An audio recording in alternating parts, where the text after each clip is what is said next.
السلام علیکم ورحمۃ اللہ وبرکاتہ۔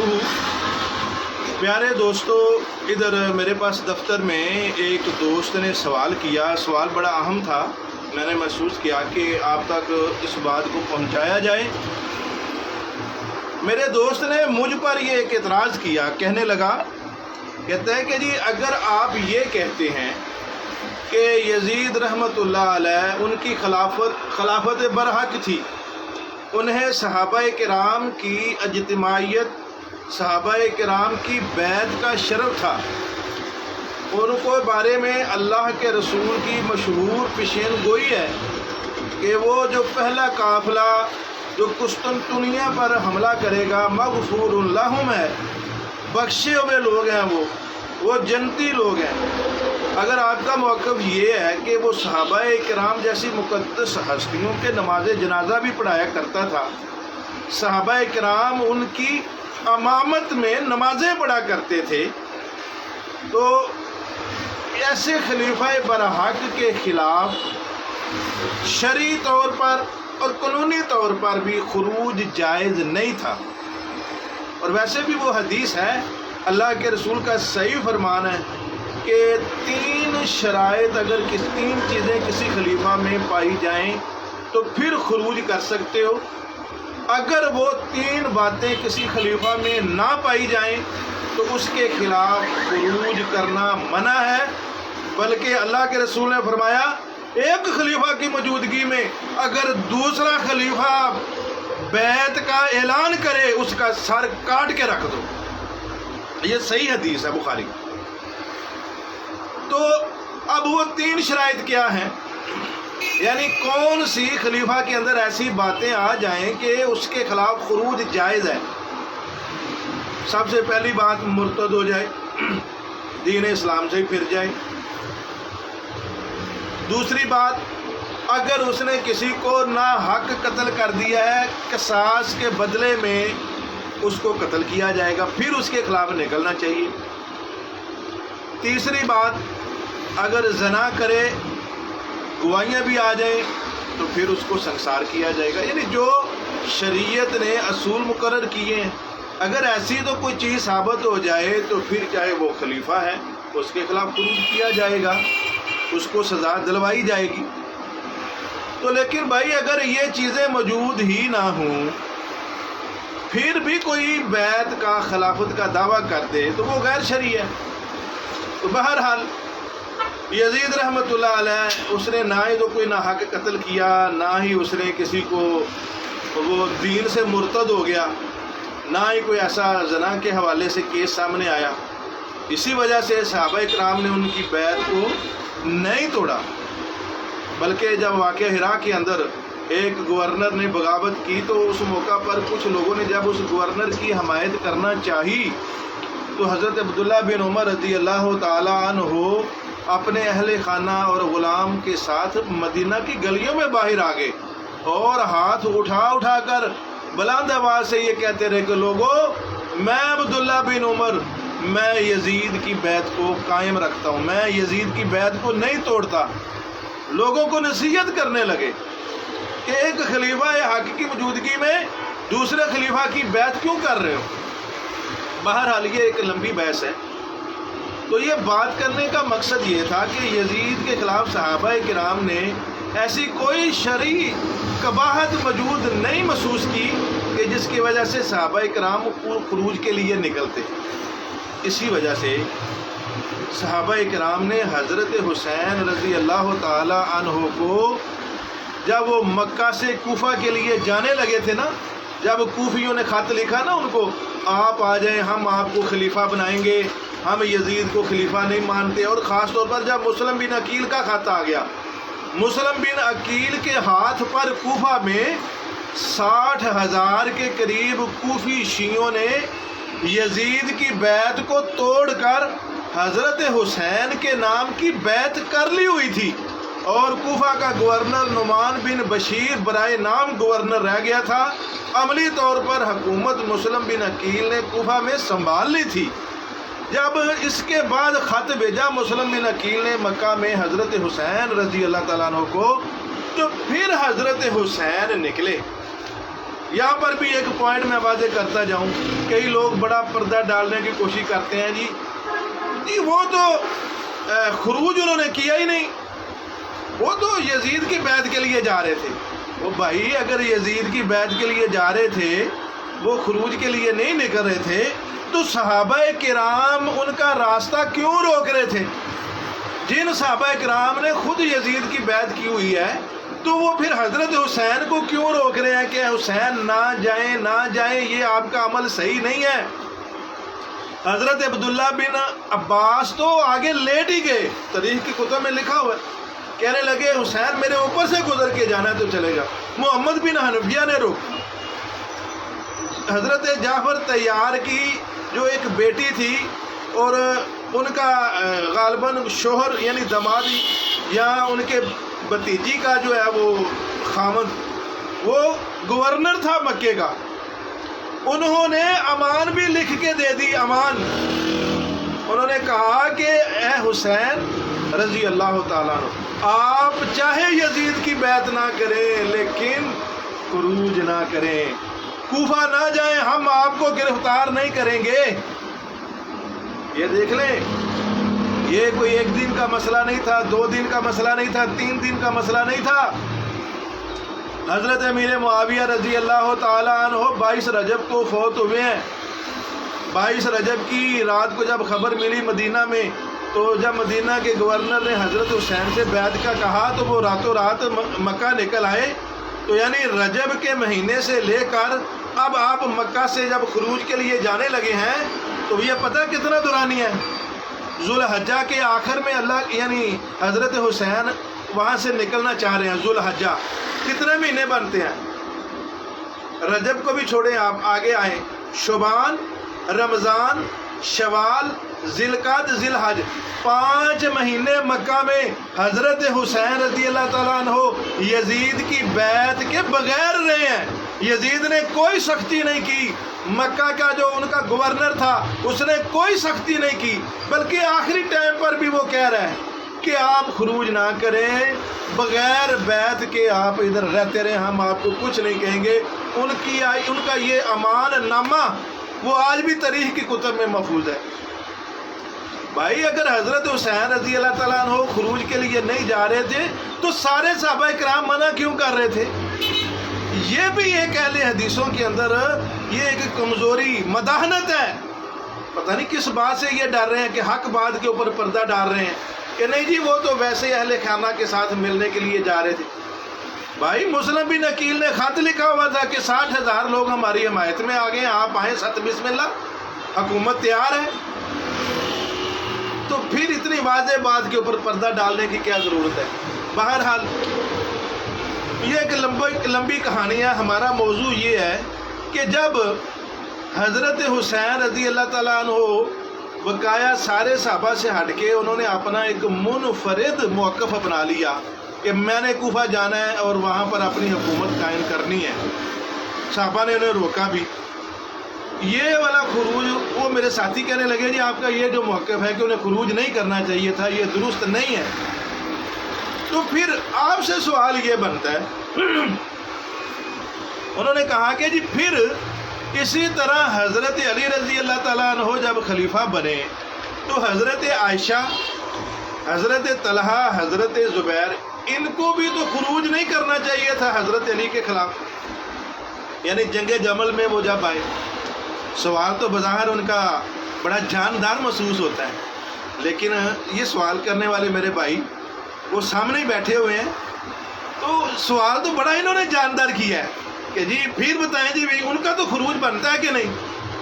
بھائی میں نے ان بھائی کو پہلے بھی سمجھایا ہے، اور آپ دوست احباب کو بھی میں یہ آپ تک بھی یہ بات پہنچا دیتا ہوں کہ اگر تو کوئی میرا پیارا بھائی میری اصلاح کے لیے، میں کوئی بڑا پن نہیں، میں یہ نہیں کہتا جی بس جو مجھے سمجھ آ گئی ہے نا بس یہی حرف آ کر ہے، نہیں، میں طالب علم ہوں، میرا کوئی بھی بھائی اصلاح کرے اللہ کی قسم ہم فوراً رجوع کریں گے، لیکن کوئی میرا بھائی یہ بتائے تو صحیح کہ فیصلہ تحکیم تحکیم کا جو معاملہ ہوا، حضرت امیر معاویہ رضی اللہ تعالیٰ عنہ اور حضرت علی رضی اللہ تعالیٰ عنہ کا، کہ دونوں طرف سے وہ حکم مقرر کیے گئے کہ بھائی یہ جو دو آدمی فیصلہ کریں گے اس کے مطابق فیصلہ ہوگا۔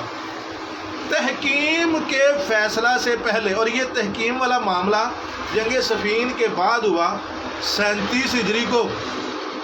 کون سی؟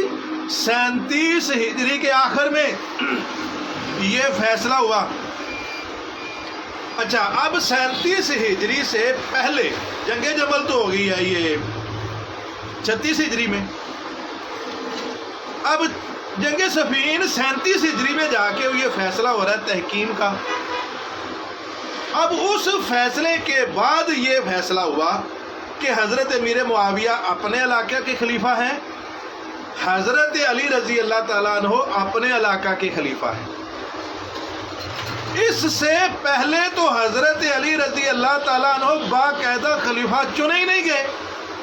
اگر کسی بھائی کے پاس کوئی تاریخی مواد دلیل ہو تو وہ پیش کرے، ہم انشاءاللہ ہم ماننے والے ہوں گے۔ لیکن میں نے جو مطالعہ کیا، اللہ بھلا کرے، یہ حضرت مولانا خالد حسین گرجاکی ادارہ احیاء السنہ، انہوں نے ایسی ایسی کتب چھاپ کے چلے گئے ہیں، وہ اللہ جہاں پر وہ لیٹے ہیں ان کی قبروں کے اوپر کروڑے رحمتیں فرما، ان کی جنت کو، ان کی قبر کو جنت کے باغوں میں سے ایک باغ بنا۔ یہ الواسم من القواسم چھاپ کے چلے گئے۔ المنتقا، امام ابن تیمیہ کی کتاب منہاج السنہ کی جو تلخیص کی ہے امام ذہبی نے، یہ شیعوں کے رد میں بہترین کتاب ہے۔ یہ دونوں کتابیں پڑھنی چاہیے۔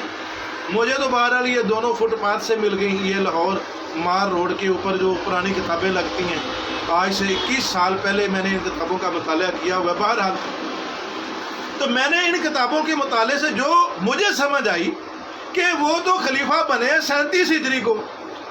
37 ہجری سے پہلے تو وہ خلیفہ ہی نہیں تھے۔ صحابہ کرام خود فرماتے ہیں، حضرت ابو بکر راوی ہیں، بخاری شریف کی روایت ہے، وہ اس دور کو، یہ جنگوں کے دور کو فتنے کا دور کہتے تھے۔ حضرت علی باقاعدہ خلیفہ ہی نہیں تھے تحکیم کے معاملے سے پہلے۔ تو لہٰذا جب وہ باقاعدہ خلیفہ ہی نہیں تھے تو ان کے خلاف خروج والا معاملہ ہی نہیں بنتا۔ اور دیکھیں، صرف یہی بات نہیں ہے، تھوڑا سا آگے چلیں۔ آپ کو پتہ ہے کئی لوگ یہ بھی کہہ دیتے ہیں، نہیں جی نہیں، حضرت عثمان رضی اللہ تعالیٰ عنہ کے بعد باقاعدہ مجلس شورا بیٹھی اور اجتماعی طور پر وہ خلیفہ منعقد ہو گئی۔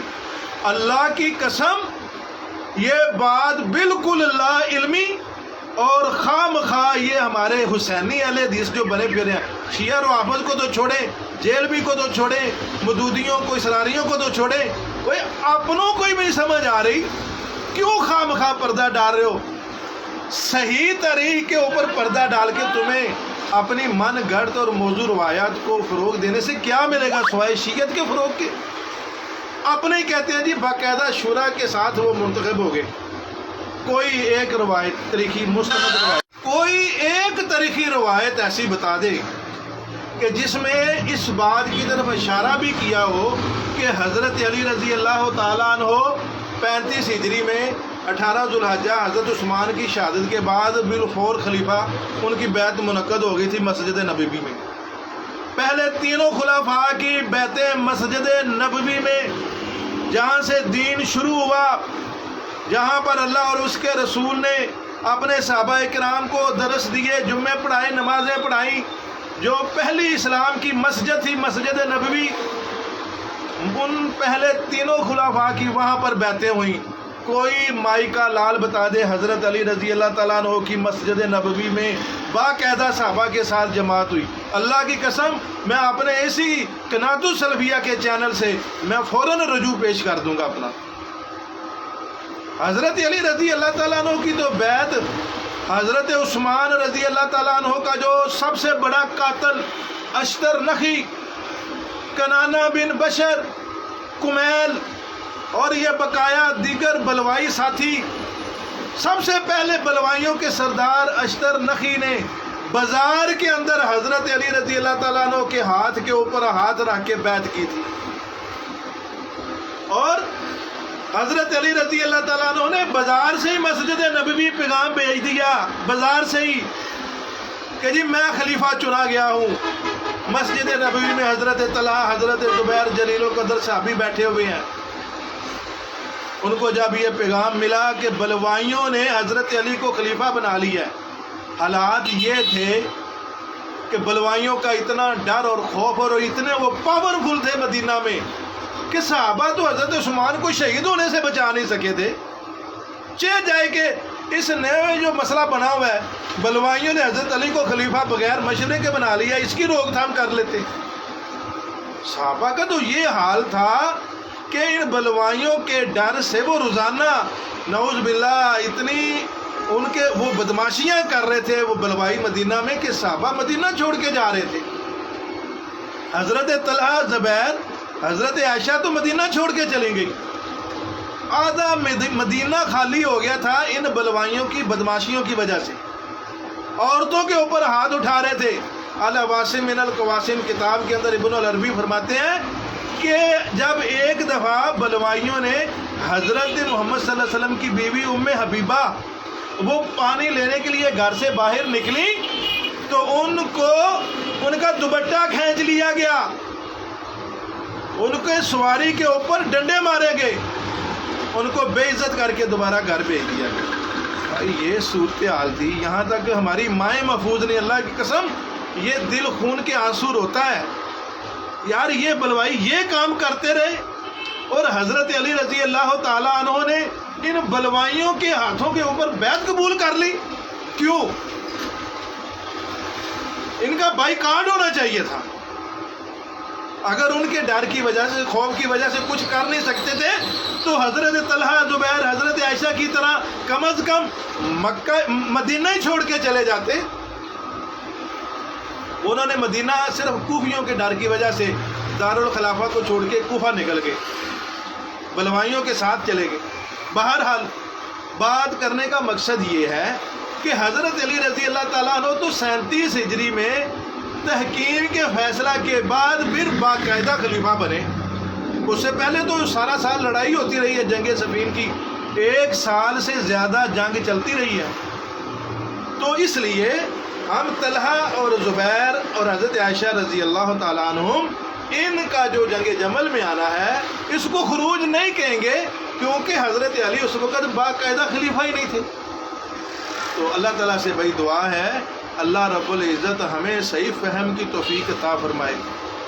اور حضرت علی رضی اللہ تعالیٰ عنہ، دیکھیں آخر میں ایک میں بات کی وضاحت کروں، کئی لوگ سمجھتے ہیں نا جب ہم تھوڑا سا طریق حق بات کی جو بیان کر رہے ہوتے ہیں نا، کئی لوگ سمجھتے ہیں شاید یہ حضرت علی کے گستاخ ہیں۔ اللہ کی قسم ہم گستاخ نہیں، میں انہیں اہل بیت اور عشرہ مبشرہ کو تھوڑی فضیلت ہے، بڑی فضیلت ہے۔ حضرت علی رضی اللہ تعالیٰ عنہ کی میں اس فضیلت کا قائل ہوں۔ عشرہ مبشرہ میں سے حضرت فاطمہ کے شوہر ہیں، سارا کچھ ہی ہے، لیکن یار یہ جو ہماری نان صافی والی تقسیم ہے نا، اس کے اوپر اعتراض ہے۔ ہم یہ نہیں کہتے کہ حضرت علی کی شان نہ بیان کریں، لیکن یہ جو نان صافی ہے نا ہمارے معاشرے میں، مثلا بھائی اس جنت کے سردار تو دونوں ہی ہیں نا بھائی، حضرت حسن و حسین۔ نان صافی یہ اہل حدیثوں غیروں سے شکوا کیا، ہمیں تو اپنے ہی لے ڈوبے۔ کبھی حضرت حسن کانفرنس بھی کی ہے، حسن زندہ باد بھی کانفرنس کی ہے، کیوں نہیں کرتے؟ شیعہ حضرت حسن کو پیچھے پیچھے کیوں پھینکتے ہیں؟ اسی وجہ سے نا کہ انہوں نے حضرت امیر معاویہ کی بیعت کر لی۔ وہ کیا تمہیں بھی یہی دکھ ہے کہ حضرت امیر معاویہ کی حضرت حسن نے بیعت کیوں کر لی، امت کو ایک کیوں کر دیا؟ اس وجہ سے حضرت حسن زندہ باد کانفرنس نہیں کرتے، حسین زندہ باد کانفرنس نہیں کرتے۔ کیا یہ نان صافی نہیں ہے؟ جب ہم یہ بات کرتے ہیں تو لوگ کہتے ہیں یہ جی حضرت حسین سے بغض رکھنے والا ہے۔ بھائی حضرت حسین سے بغض نہیں، ہم یہ کہتے ہیں جب سردار دونوں ہی ہیں تذکرہ ایک کا کیوں؟ جب جنت کے پھول دونوں ہی ہیں تو ذکر ایک کا کیوں؟ وہ حسن درجے میں بڑھ کر ہیں حسین سے، چھوٹے کا ذکر ہو بڑا محروم کیوں؟ اور ہمارا تو یہ گلہ ہے۔ جب ہم یہ بات کرتے ہیں لوگ کہتے ہیں حسین کے گستاخ ہو، حضرت علی کو نہیں مانتے۔ خدا را بات کو سمجھیں کہ ہم کس پوائنٹ آف ویو سے بات کر رہے ہیں۔ اللہ سے دعا ہے اللہ رب العزت ہمیں صحیح قرآن اور حدیث کے مطابق فہم توفیق عطا فرمائے.